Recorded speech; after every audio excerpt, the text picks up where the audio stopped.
Oh, I'm so late. Okay, Kira. Whew. Oh gosh. Ah. Ooh.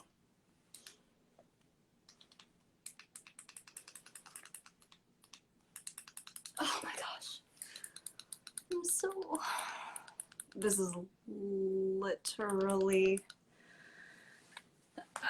Okay.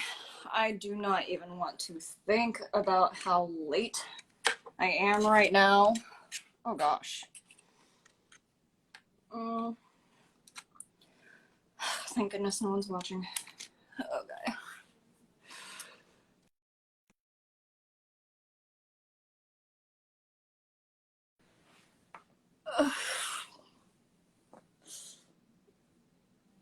Mm. Mm-hmm.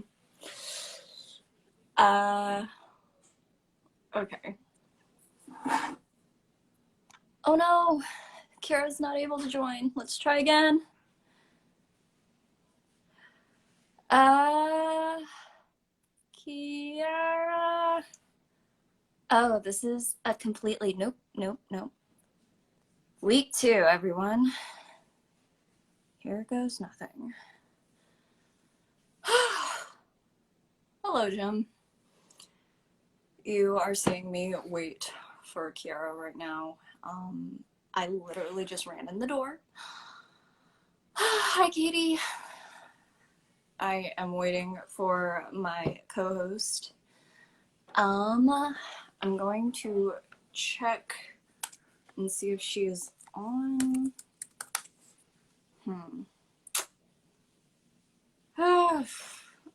How's everyone doing today? I literally just ran back from a doctor's appointment, which is why I look nice, shiny, and sweaty right now. What does this do? Interesting. Okay, so what happened was, I'm gonna show y'all a cute picture of what Central Park was tonight / today. That was my walk on my way to my doctor's appointment. For some reason, Kiara still can't get on. Can you get on? And so I was walking today and it was just beautiful and snowy. So yeah, I saw geese. It was just pretty. I just really love winter. I do not know where she is. Oh, this is kind of a nightmare because, okay, I see that she is watching. There you are. Hi. Hi. Oh my god. How are you doing? I am sweaty. I ran. Yeah, I saw your message. I was like, I hope she takes a deep breath and. No, absolutely not. Oh my gosh. At least I have water. Yes, okay, good. Very important. Hi, how are you? I know we didn't get to check in before this thing. Yeah, today's been quite unpredictable. Yeah. Really good to see you. Yeah. You as well. Yep. And all of my gross best got off the subway running glory. Oh, I do not miss the subway. That is a good point. Like, I think ever since the pandemic started, literally, like, people just forgot their etiquette, like you stand to the side and let passengers get off. I almost ran face to chest into a dude while getting her. And then like stand on the right side of the escalator while the left goes. Yeah. Oh my goodness. But hi. All right. Here we go. Chapter 2. Chapter 2. Chapter 2. Like, let me just like grab my notes really quick. Um, I'm still trying to figure out like what exactly was chapter. What were the two big definitions from chapter 2? It was about assimilating and there were three: assimilationist, segregationist, and anti-racist. There we go. So, what was your initial take from that? From just those three definitions? Yeah, the anti-racist one. Oh, the anti-racist definition. I guess I should read it just in case. Yeah. One expressing the idea that racial groups are equal and none needs developing, and a supporting policy that reduces racial inequality. It kind of made me think about this push that I've heard of recently on Instagram. I wish I could remember the name of it, but to help decolonize education and stop correcting like Black kids and like in their slang, stop correcting. Yeah. Does that ooh, I almost dropped you. Does that kind of like go along the same vein as like tone policing, do you think? Yeah, 100%. I think that's the technical term. Yeah. It's so interesting because I saw, I don't know if you watch Superstore. It's on NBC. No, I've heard of it. They're running a Hulu commercial right now is like talking about like Black Lives Matter and racism, and they were just like, no, we need to incorporate like color and racism into our conversations because having a colorblind standpoint on it that like erases history and erases culture and heritage. And then someone interjects and says, can someone please get one of the white workers to stop trying to talk like a Black person when she's around Black people? And then it cut to like that person like low-key offensively doing that. And I was just like, yeah. It's something even I like haven't thought a ton about until you pay attention to how people talk around Black and brown people. Like you don't usually use slang, but when you're with your Black friends, you do. It's very offensive, very wrong, and it's something I never really thought that much about. It's interesting they talked about it in that show. Yeah, and then I sent you a Snapchat from New Girl of Schmidt going about racism the whole wrong way because he knows that his roommate is Black and he's living in a loft with like 3 white people. And I can't remember if like you remember Winston and Coach were the 2 Black characters on it. Yeah, it was about Winston, and I appreciate that both of the ones that he was talking to, they were just like, nope, we're not talking about this.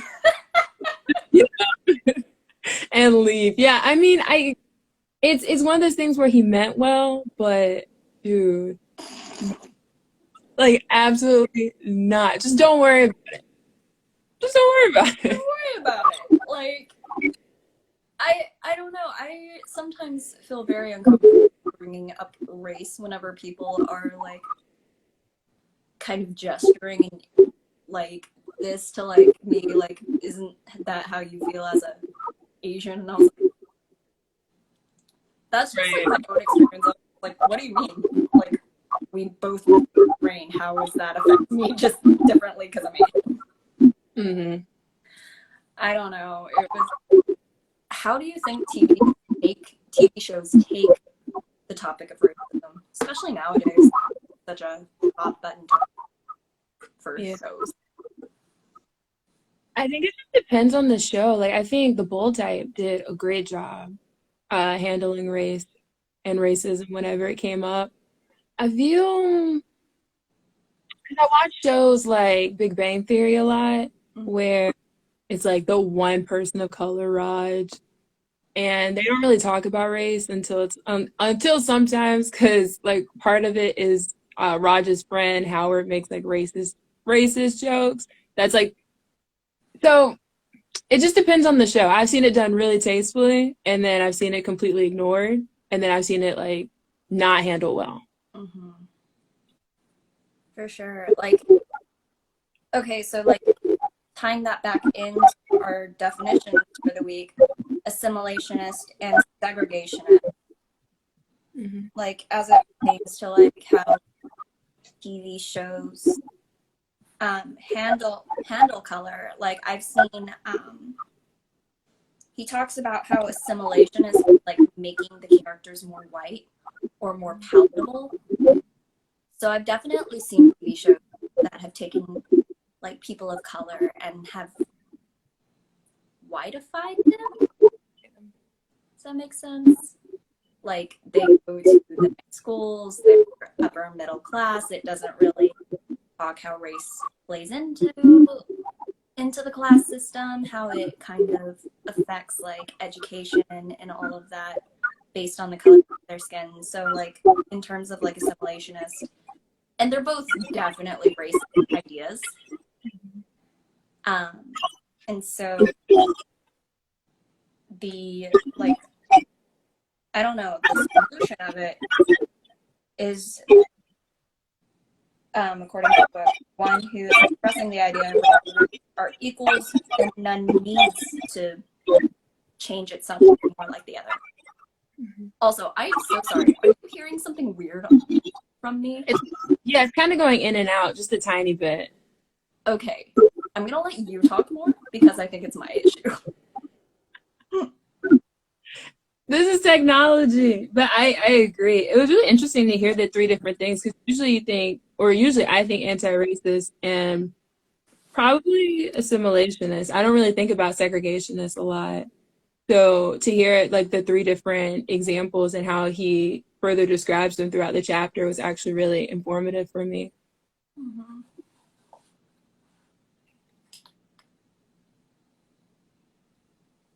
Like, for me, I thought it was interesting how he kind of took us through the different presidencies since the civil rights movement. Mm-hmm. And it just kind of showed how racism was still totally there and hidden within these new, more progressive administrations, whether or not it's conservative or liberal. But it just kind of wore a different mask almost. Mm-hmm. Yeah, I'm super grateful that he went through Reagan and his policies because I heard about the war on crime, but I didn't even understand. Like, I remember writing down he took away power from unions and how the war on crime, a war on Black and brown people, was totally, it was, I don't want to say it in itself was a distraction. It was very real, but it distracted from all the things that the policy actually did. And that made me think about Trump when he was in office, AOC and the squad, who I love, by the way. They did an interview, I think with Robin, and they were just talking about like everything he's saying, it's a distraction. He's trying to distract you from what's actually happening. And they were not feeling that. Like, I think that, like, the thing that I took away from Reagan was him cutting federal welfare, community programming, Medicaid, things that I am very in favor of. Mm-hmm. Like, I was having this discussion with my dad just last week. I was doing my taxes, and he was like, "Are you okay paying super high taxes because it's New York City?" And I was like, "Yeah, because I'm a social worker, and that means the people I work with get help." Mm-hmm. Like, and for me, like, there is a human right. Mm-hmm. No one should have to pay their lives away just so that they can keep breathing. Mm-hmm. Yeah, and then I mean, this like to me ties into right now, this fight that you see between like socialist Democrats and like more liberal Democrats, and then the Republicans. It's because AOC has that tax the rich shirt, and if we all do our part, all the things that we can do for each other, where we have free healthcare because it's a right, we have free public tuition, things that like we are able to provide for one another if we all do our part. And so I agree with you. Paying taxes is our part. I think that like also Which president was the war on drugs? War on drugs? There was one president that 1971. Who was that? Johnson? Nixon. Nixon. War on drugs. So, like, there was that, and then it went into 1982, which was who was the next one? I'm bad at it. No worries. I have to double check too. It's interesting how we learn about like the old president, like Washington, Jefferson, Lincoln, but like whenever the like more recent, like during our parents' lifetimes, we're like, yeah. Which is interesting because like, yeah, racism still affects policy today, and we've been alive for a lot of it, but I don't know about any administrations except for the last two I voted in. Mm-hmm. Yeah, and I feel like that's a common experience too. I feel now, well, really, I mean, for me, Trump really woke me up to politics in general. Like I told everybody, under Obama, it was bliss. I didn't worry about anything. I thought everything was handled. And when Trump came into office, it was like, okay, I have to know more because this is all a disaster. So yeah, absolutely. I think that's the common experience. I mean, now everybody's kind of awakened, just because I feel like we have to be. But before it was like politics do what politics do, and I do what I do. Like, I think, especially when we were in grad school, since we were both more on the side of social work, you doing social enterprise and administration policy. I thought you did social enterprise. No, I hung out. Most of my friends were in that program, so that makes. I could have sworn it was essay. Nah, I was policy. My bad. So bad.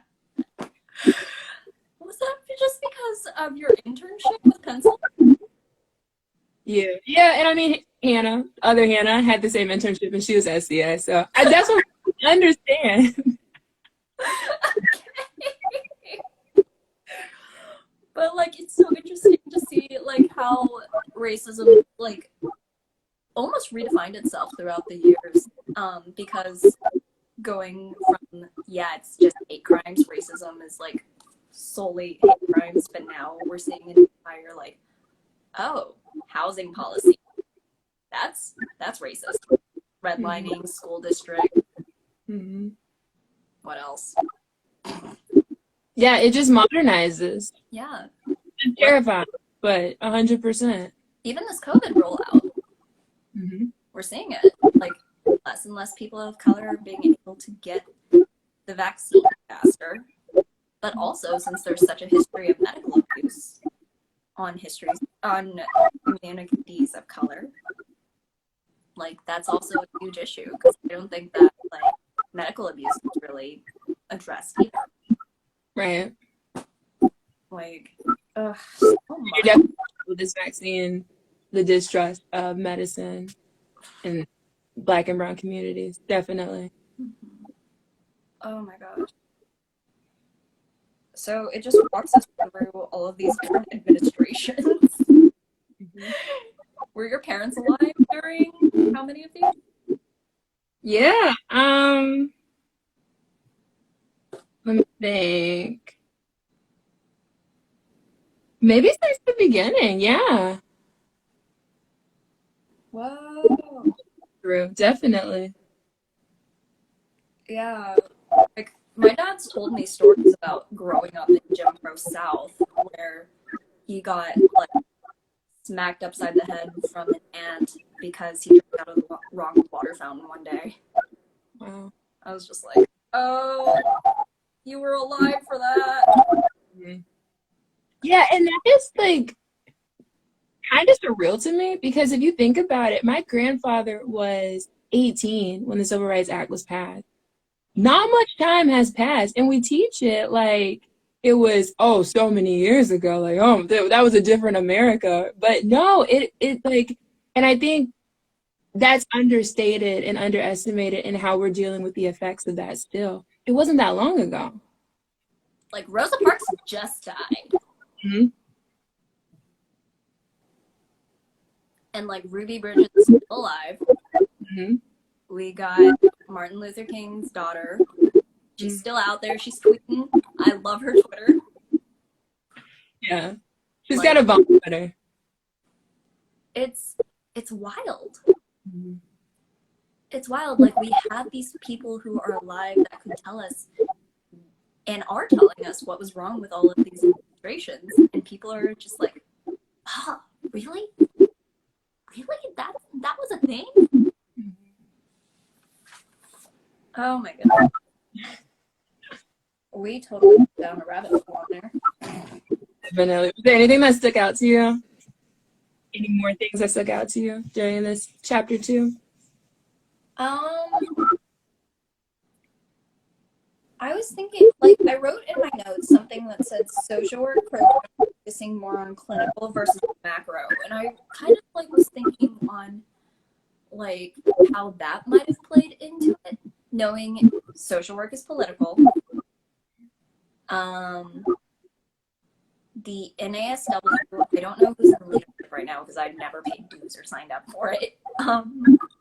But I also saw something on Instagram that was the National Association of Black Social Workers put out a statement in 1971 about, oh gosh, I literally said it today. I think it was about disparities in education. And so it's like these issues, they're not new. And for like organizers that are in their 40s, in their 50s, have lived through these administrations, it just, I am in awe because I would be tired.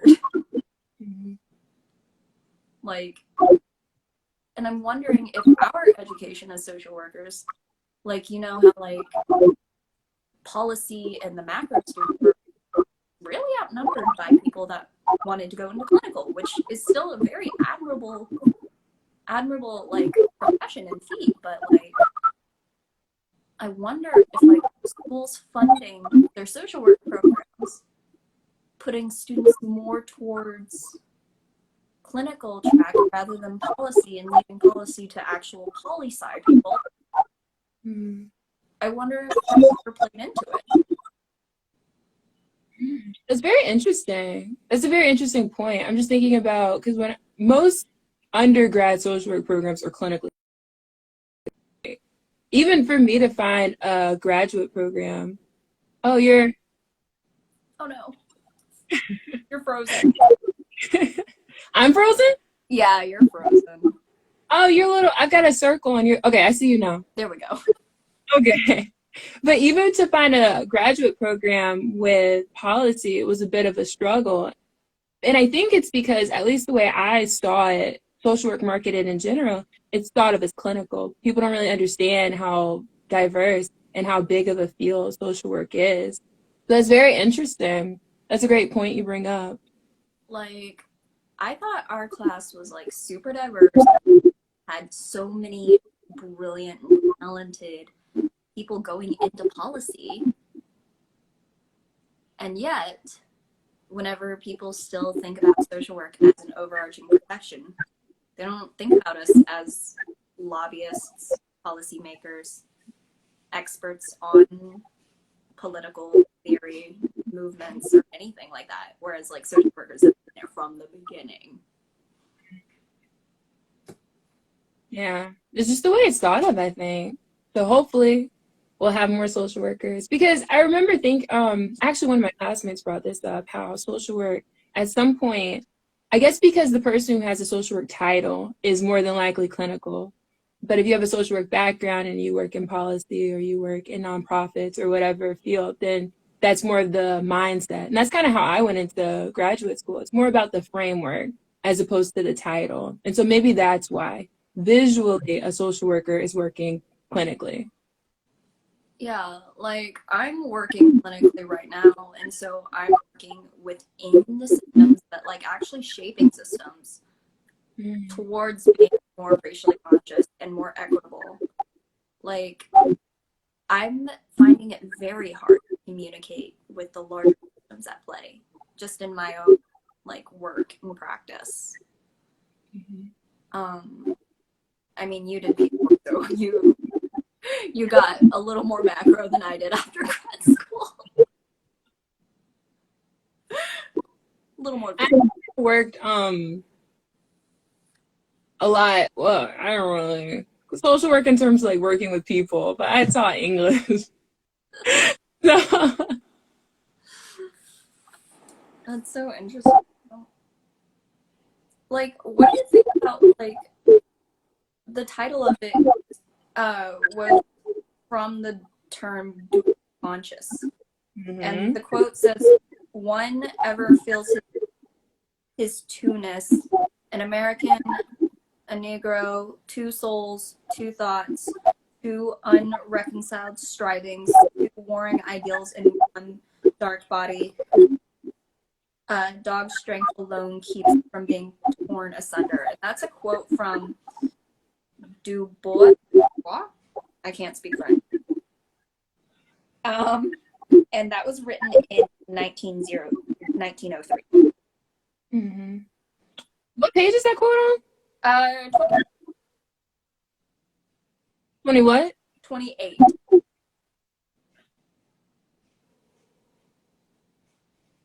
Yeah. I remember reading it, and it's so crazy because Du Bois was, I mean, goodness gracious. I remember reading about him in Before the Mayflower, and then like I've heard of him before. That was years ago, and definitely something that I connected with, because it definitely is that pool of, okay, I have to be this way with these people and then this way with these people. And then that contrast of, oh, but I don't want to be fake. I don't want to be two-faced. But it's kind of, and AOC got in trouble, not in trouble. People always come after her because when she was talking to a bunch of people in the service, so like maids, and I can't remember what the other professions were, but people who are more than likely Black and brown people, she used more of like her relaxed slang kind of language, and people were like, oh, well, oh my gosh, like she's talking like this. And she just pointed out at like, you have to essentially do that to survive.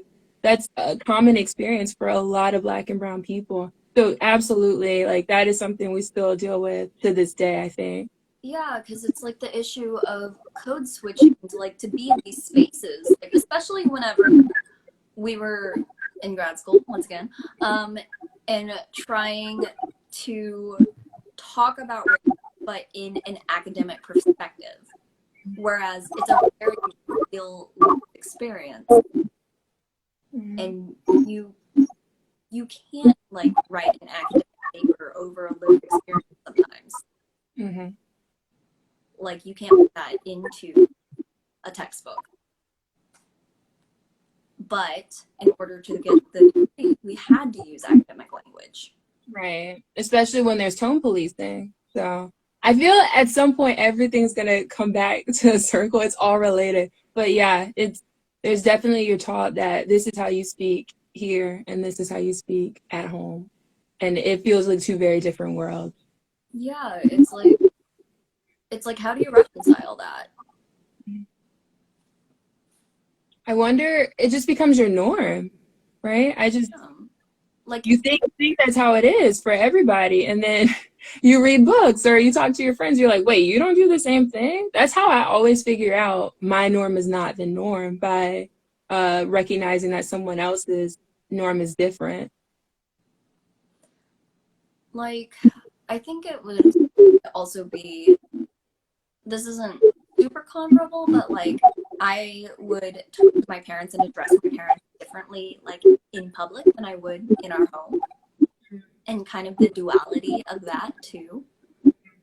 Like being from the South, like it's always sir, ma'am, yes sir, no sir, yes ma'am, yes ma'am. Always calling adults by their last name first. Doesn't matter. You always call them Mr. or Mrs. if you knew.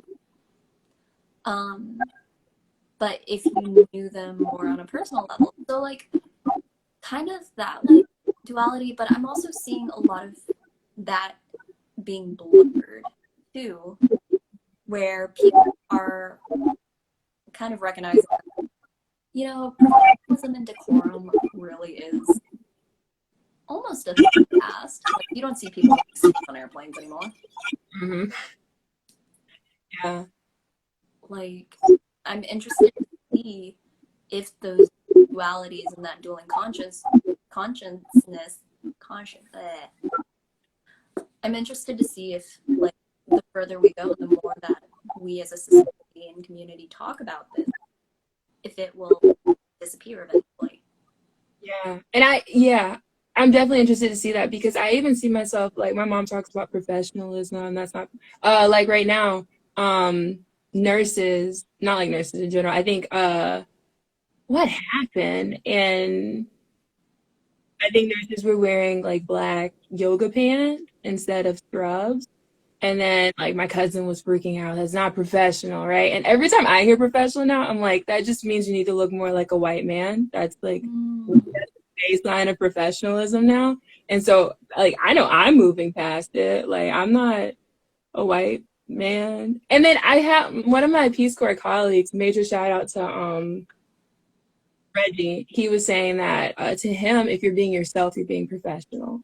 And so it's really about your definition of professionalism. So it will be interesting as more and more of these conversations happen, as we understand what professionalism was based on, if, especially as we're working against home policing, we're working to kind of help dissolve that dual consciousness, that we'll be able to move away from professionalism.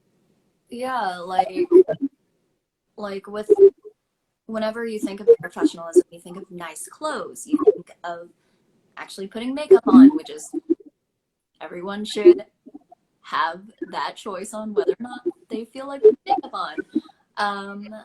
Like, it's whether or not you have like multiple piercings, tattoos. Like, I feel like, especially the clothes thing, it can come off as super, super elitist, because sometimes like people aren't comfortable in those clothes.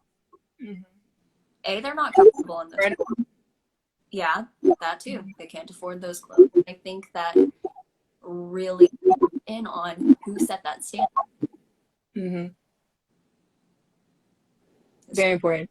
Historically white people. So there we go. Yeah, because I mean, you could think about professionalism. Is that a professional email? Does that sound like going back to tone policing, is that professional hair, right? Right now with Black and brown women, we're talking about professional hair and how they've been discriminated, even in schools, which is like heartbreaking to me. How do you send I think I saw something on Twitter where a girl got sent home because her hair was distracting.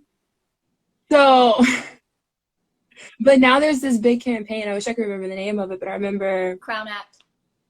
Oh, okay. Yes. And so they're bringing attention to this. And I mean, as I feel like you're going to hear a lot of, as long as we're talking about it, something will happen. But there is a lot of power in acknowledging in conversation. And then I also think that like goes for how specific policy and laws can be, because whenever you're putting it in the eyes of a very biased interpreter, and like say the policy for school is hair must be appropriate. If you got someone with a lot of implicit and internalized bias and racism reading that policy and deeming someone else's hair inappropriate just because they don't like it, guess who's suffering from that? It's not the person determining how that policy is supposed to be executed, but the person who is under the power of who is executing the policy. So the student. Yeah. Like, and we talked in school about like how certain populations are more vulnerable, like children, first of all, people that are incarcerated, who else is a vulnerable population? Through the like IRP protocol, But like, ugh, I'm so sorry. My mic is just being weird. Usually it's fine, but it just goes in and out. But usually I'm able to follow. It's good. Oh my gosh. I'm so over this phone. I dropped it again. Mm. It wasn't in mac and cheese this time. It was in a taco. Where was I going? You're talking about vulnerable populations. Yeah, vulnerable population. So like the more vulnerable the population and like the more advantage that I don't know, the person with power has over interpretation of that policy. Whether or not they are consciously being a jerk, they're going to take advantage.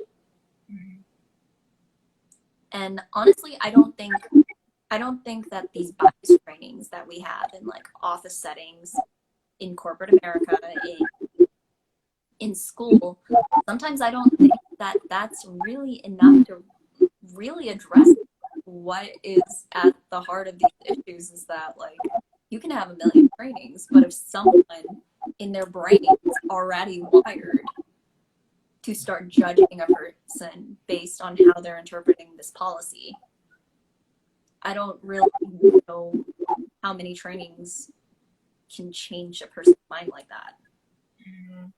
Especially if they're not willing. Yeah, that's a good point. I remember at my internship, they were talking about like cultural relevancy training and just how it has to continue. It's not like it's okay, we have the training, check, and then I'm culturally relevant for the rest of my life, which is why they changed it from competent to relevant, right? So in that way, it's not one check kind of thing. I read a book, okay, I'm done. It's just something to continuously work at, which goes back to chapter 1. The importance of being intentional and being anti-racist as opposed to not racist. Yeah.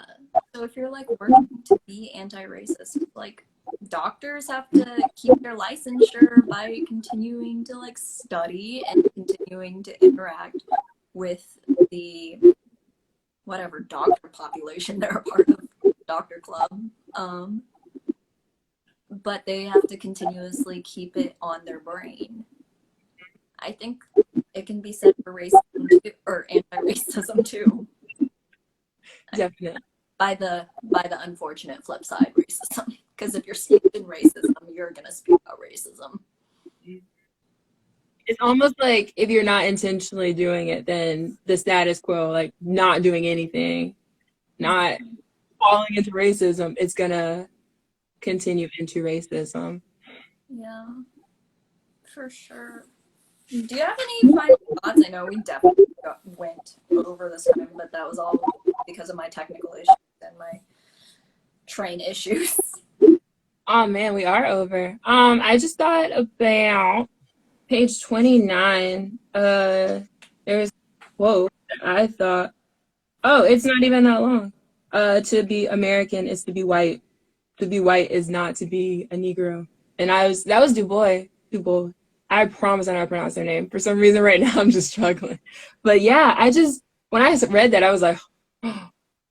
And it's just so interesting because I know a lot of people, like Black and brown people, I'm not sure if this is your experience, but when you go out of the country, people, and you're not white, people are like, wait, but Americans are white. And so, like, that hit, and I was like, absolutely. And that's problematic for so many reasons, but definitely something I'm glad he said in there. Definitely something that I took away. For sure. Well, I think I'm gonna go ahead and wrap up this live because my internet decided to hate itself again. But as always, it was so great to see you and talk to you. If you have any other like notes about this, I mean, it only goes. We got through we had about 5 pages left, and then it talked about church again. Church. Yay, church. I think it's also interesting considering I grew up in a very white-dominated church space. Because, like, growing up for me, I didn't imagine that there are other churches that might not practice faith the way that my church did. And they are communities of color. And they might practice the same way we do or not. And their heritage and their culture might play into that. it took until I moved out of the country to figure that out. Yeah. But yeah. Anyways, it was so great to meet you. It's great to see you always, Hannah. I will catch you next week, and I won't be as gross and sweaty and out of breath. All right, see you next week. Okay. Bye. Bye.